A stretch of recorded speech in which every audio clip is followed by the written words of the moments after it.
প্রথমেই বলে রাখি যে আজকের ভিডিওটা কিন্তু সবার জন্য না। আর সে কারণে আমরা আজকে যেটা নিয়ে আলাপ করতে যাচ্ছি যে বর্তমান যেই স্কিল সেট মানে বর্তমান স্কিল সেট নিয়ে আসলে আমরা কোন দিকে আগাবো?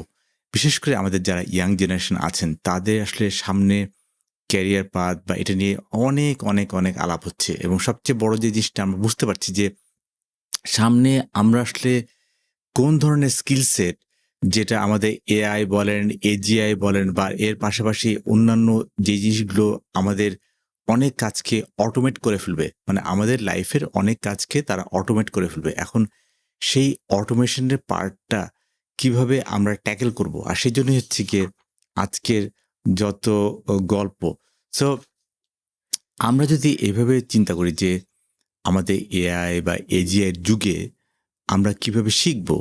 তার ব্যাপারটা নিয়ে কিন্তু আমি এর আগেও অনেকবার আলাপ করেছি যে, আসলে আমরা যেভাবে আমাদের আগে আমরা শিখতাম, আমাদের এডুকেশন সিস্টেম একটা বড় অংশ ছিল হচ্ছে গিয়ে মেমোরাইজেশন। মানে আমরা মুখস্থ করতে পারতাম। মানে মুখস্থ করে আমরা পরীক্ষা হলে সেটাকে আমরা ডেলিভারি দিতাম।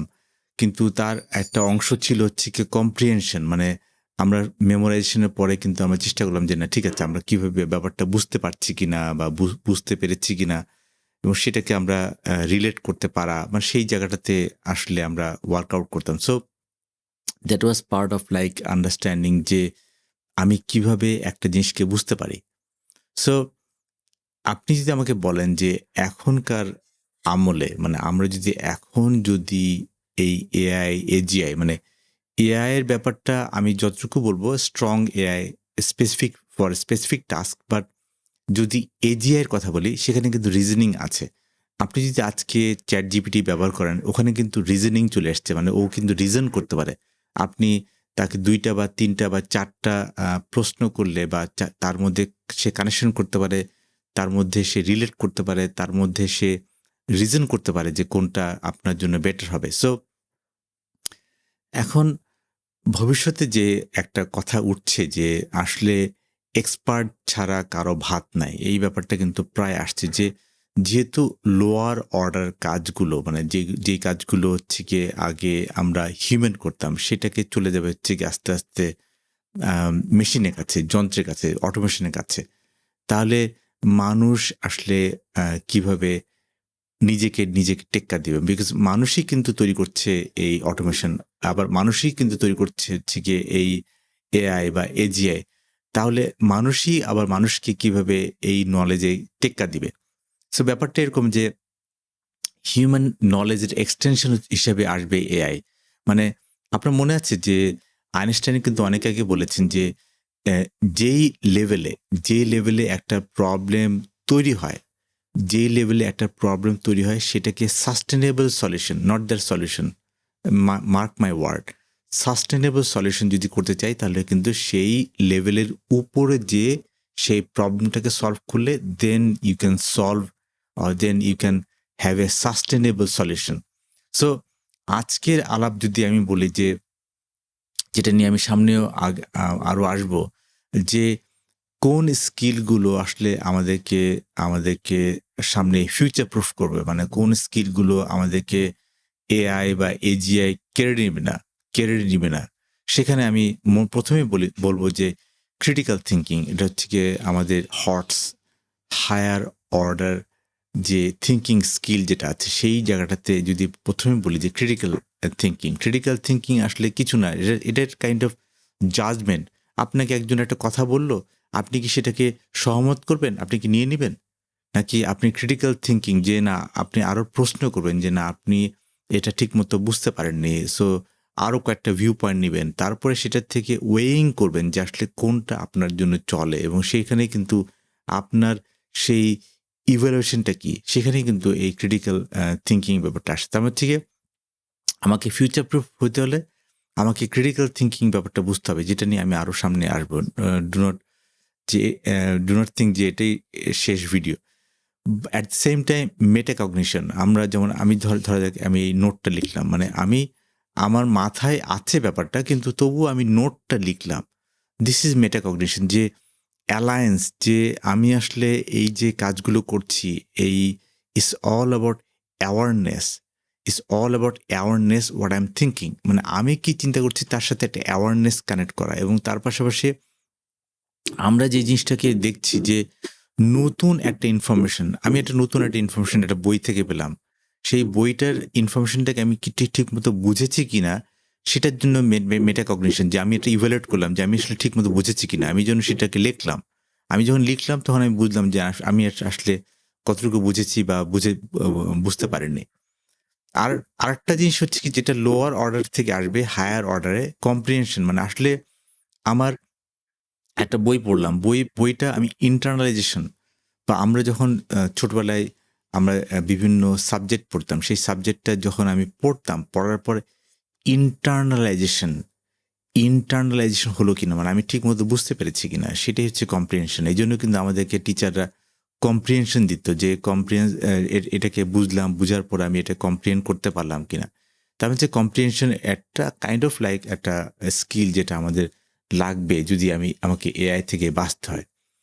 তারপর হচ্ছে কি, আমাকে এপ্লাই করতে পারতে হবে। আমি একটা জ্ঞান পেলাম, আমাকে একজন একটা বুদ্ধি দিল, আমি একটা বই পড়লাম, আমি একটা ভিডিও দেখলাম, আমাকে একজন বলল যে এভাবে আপনি কাজটা করতে পারেন। সো আমাকে এটাকে এপ্লাই করতে পারতে হবে। আমি যদি এটাকে এপ্লাই না করি, আমি একটা নলেজ পেলাম, নলেজ পাওয়ার পর এটাকে যদি এপ্লাই না করতে পারি, তাহলে তো আমার এটা কোনো কাজেই লাগবে না।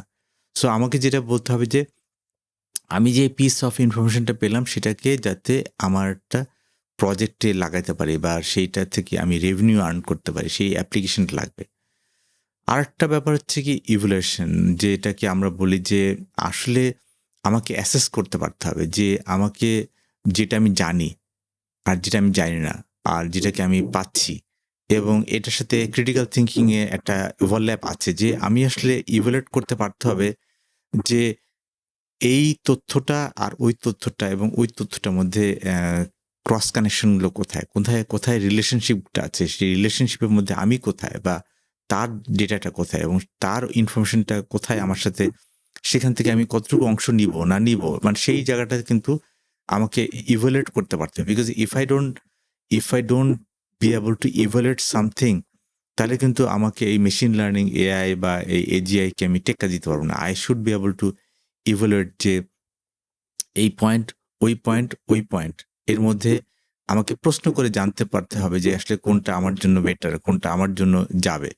সো আমি এখানে কিন্তু এই জায়গাটাতে ইভ্যালুয়েশনটা আমার কাজে লাগে, যখন আমি একটা নলেজকে যখন নতুন জায়গায় এপ্লাই করব, তার আগে আমি ইভ্যালুয়েট করে নিতে হবে যে আমি আসলে এখানে লস করব না লাভ করব। আরেকটা ব্যাপার যেটাকে আজকে আমি পুরোপুরি আলাপ করব না, সিনথেসিস। যেমন আমি মাঝে, মাঝে বলি যে I want to be synthesiser. Because দিন শেষে আমার কাছে অনেকগুলো ইনফরমেশন এসছে। সেই ইনফরমেশনটার মধ্যে আসলে আমার যে অরিজিনাল আইডিয়া ছিল, সেই অরিজিনাল আইডিয়া এবং নতুন যে আইডিয়া এলো সেটার মধ্যে মিক্স ম্যাচ করে, মানে এখান থেকে কি আরো মিনিংফুল কিছু আমি আনতে পারবো? আরো প্রোডাক্টিভ আনতে পারবো? যেটা হচ্ছে কি আমার আগে ছিল, অরিজিনাল আইডিয়া ছিল, তার মধ্যে প্রোডাক্টিভিটি করতে পারছে কিনা? সো এই সিনথেসিস হচ্ছে গিয়ে এই ঘুঁটা দেওয়া, মানে হচ্ছে গিয়ে ৩টা ৪টা ৫টা আইডিয়ার মধ্যে ঘুঁটা দেওয়া দিয়ে আমার অরিজিনাল আইডিয়া থেকে আমি কতটুকু এক্সট্রা বেনিফিট পাচ্ছি, সেই বেনিফিটটা কি আমার কাজে লাগছে কিনা এবং সেটাকে আমি এপ্লাই করতে পারছি কিনা, সেটাও আমি দেখতে হবে যে এখানে সিনথেসিসের ব্যাপারটা। আর ফাইনালি আমি মনে করি যে আসলে আমি মেশিন লার্নিং এবং ডিপ লার্নিং, বিশেষ করে ডিপ লার্নিং নিয়ে বই লেখার সময় ডিপ লার্নিং, তারপরে ন্যাচারাল ল্যাঙ্গুয়েজ প্রসেসিং, ট্রান্সফর্মার, এগুলো নিয়ে কাজ করতে গিয়ে আসলে আমি এই ধরনের এই হায়ার অর্ডার লার্নিং স্কিলগুলো শিখেছি, যে আসলে আমাকে এআইকে, because I am working with AGI, so আমাকে এআই বা এজিআইকে টেক্কা দিতে হলে তো আমাকে ওই জায়গাটা জানতে হবে, এই জায়গাটাতে ওয়ার্কআউট করতে হবে। সো সেই জায়গাটাতে আসলে ইনফারেন্সিং একটা ব্যাপার, যে আমরা যখন মেশিন লার্নিং মডেল তৈরি করি, ডিপ লার্নিং মডেল তৈরি করি, সেই মডেল থেকে ফাইনাল ওয়েট এবং বায়াস থেকে ফাইনাল এটার ইনফারেন্সিং, মানে এটার থেকে ফাইনাল আউটপুটটা কিভাবে যাবে। সো ইনফারেন্স হচ্ছে গিয়ে আমার যে অ্যাভেলেবল ইনফরমেশন আছে তার থেকে একটা রিজনেবল এস্টিমেট করতে হবে, যেই এস্টিমেশনটা হুইচ ইজ আননোন।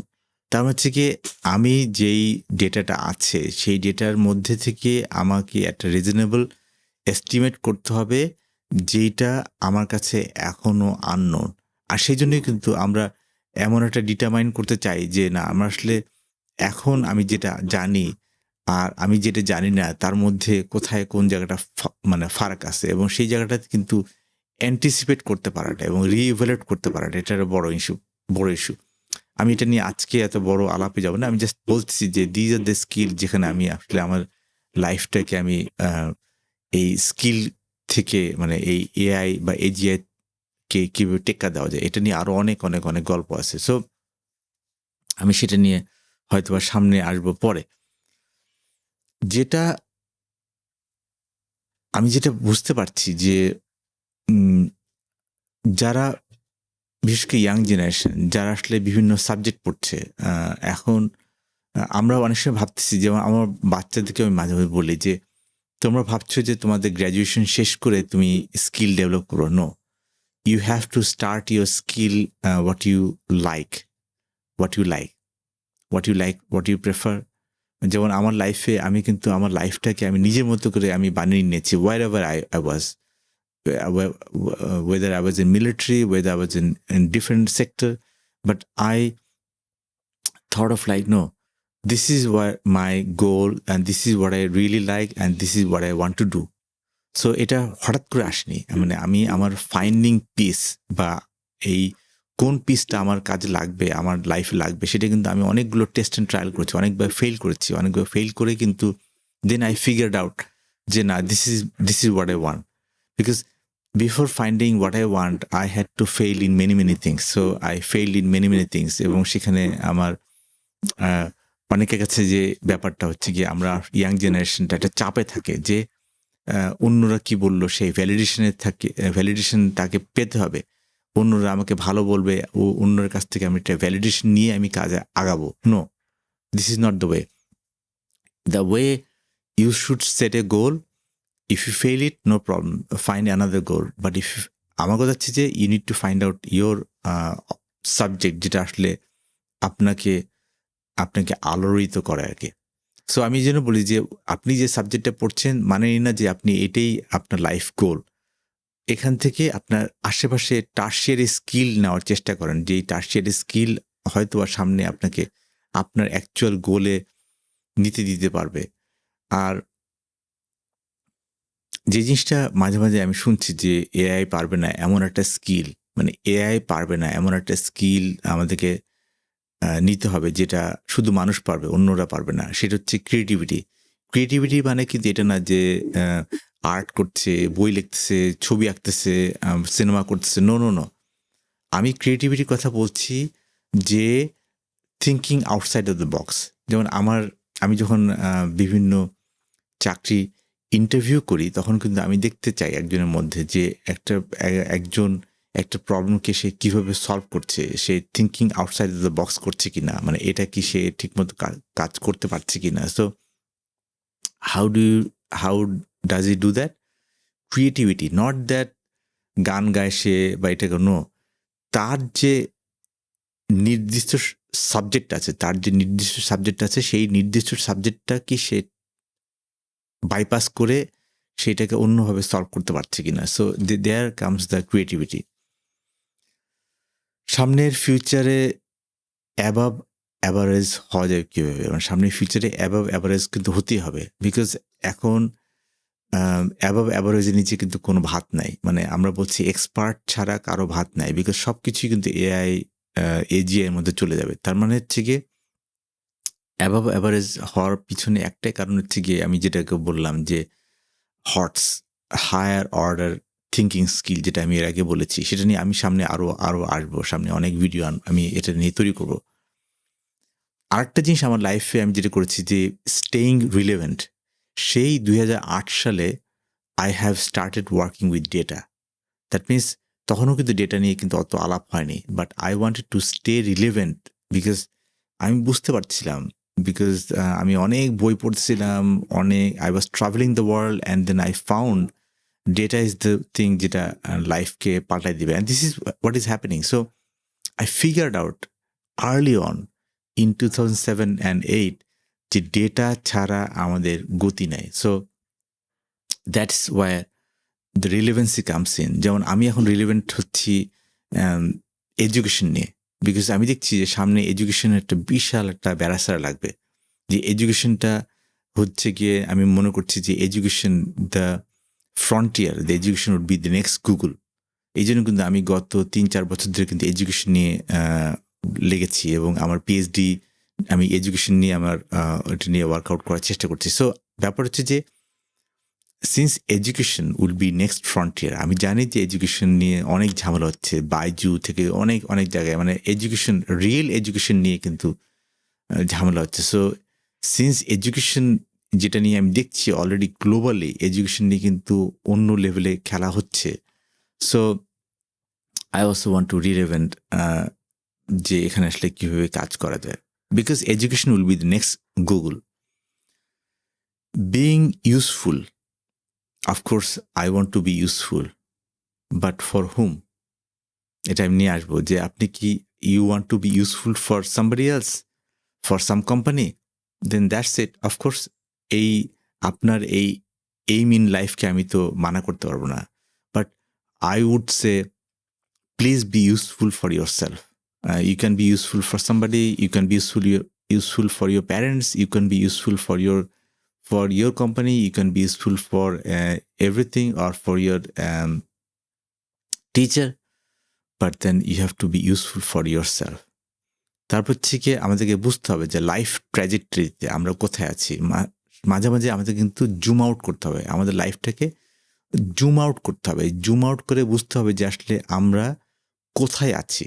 অনেক সময় আমরা কিন্তু আমাদের যেই বেজ লাইন এটা যদি ঠিক মতো না বুঝি তাহলে কিন্তু আসলে আমরা আসল জায়গায় যেতে পারবো না। সেটা হচ্ছে কি, আমাদের আসল বেজ লাইনটা পাওয়ার জন্য আমাদের লাইফটাকে জুম আউট করতে হবে, আমাদের লাইফের ট্র্যাজেক্টরিটা বুঝতে হবে, আমাদের লাইফের ট্র্যাজেক্টরিতে আমি কোথায় আছি, আমি সেটার থেকে কিন্তু আমার লাইফের কোথায় যেতে চাই সেটা ওয়ার্কআউট করতে হবে। এই জুমিং আউট নিয়ে আরও সামনে গল্প দিব।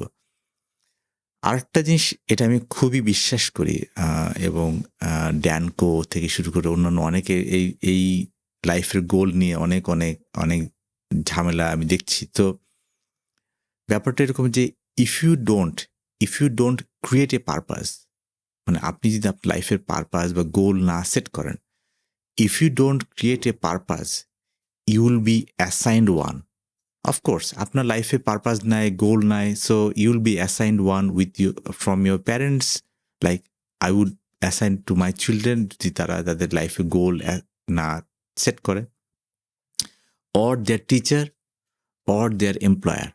এই জন্য আমি বলি সবসময় যে early on in your life you should choose your গোল। এবং চুজিং দ্য গোলের মধ্যে ফেল করতে পারে, 1টা 2টা 10টা 12টা গোল ফেল করতে পারে, but you need to find out what is your goal. এটা এত সহজে হয় না। আমি নিজের গোলও আমি আসলে অনেক ফেল করে আমি শিখেছি যে what I really want to do with my life. আমি কি করতে চাই আমার লাইফ নিয়ে, সেটাই কিন্তু আমি অনেক ভিডিওতে বলেছি, আজকে আর নাই বললাম। So or if you don't choose a purpose you will be given one. মানে আপনি যদি নিজের লাইফের পারপাস যদি না তৈরি করেন, তাহলে একজন আপনাকে তৈরি করে দিবে, যেটা আপনার পছন্দ হবে না এবং যেটা নিয়ে আপনি সারা জীবন ক্যাচম্যাচ করবেন যে আপনার জব ভাল লাগে না, আপনার এটা ভাল লাগে না, ওটা ভাল লাগে না, কিছুই ভাল লাগে না। So you should be given, you have to create your own purpose, or you have to choose your own purpose. Otherwise somebody else will assign that purpose to you, which I don't like.